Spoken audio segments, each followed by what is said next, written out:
So that way, after only 3 attempts doing the same shot, I have the elevations dialed in kind of where I want them. So let's take a look here. This is going to be definitely a very challenging one. This is another hole that's going to vary from wind to wind. So what you might usually see me do is I might try to land it up where you see my opponent going. With a wind this big, this is probably going to be a little bit outside my range. I can imagine that you're going to have to go at least 10 rings here, maybe even more, maybe even 12. Even with a puck 6, it's going, so yeah. So here you can see my opponent going full blast, as I kind of expected. This is just going to be a very, very challenging wind. And you can see where they land. I can use that as kind of a guide. The problem is I'm not going to be able to stop it as fast as my opponent. And I'm not really too nuts about going for that shot.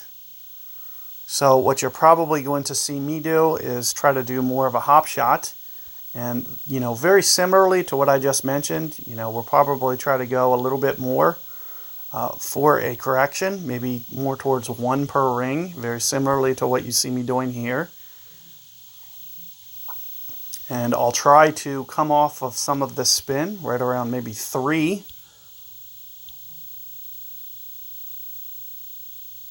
As I mentioned, maybe 10 rings in this situation. Very little curl, because I need to be very careful that it doesn't clip that rough on the second hop. So far so good. So far so good. Overall, not too bad. Definitely not disappointed with that approach. You can see that it does hang out just a little bit towards the right, but with what my opponent left me there, it was a very reasonable opportunity to take that match. And hopefully you guys can, find some benefit to that. It looks like, the plus 30% in that situation and using the max number, it's not terrible. It might not have been perfect. It might have been more like plus 40%. If you want and keep in mind, this is only with driver as well.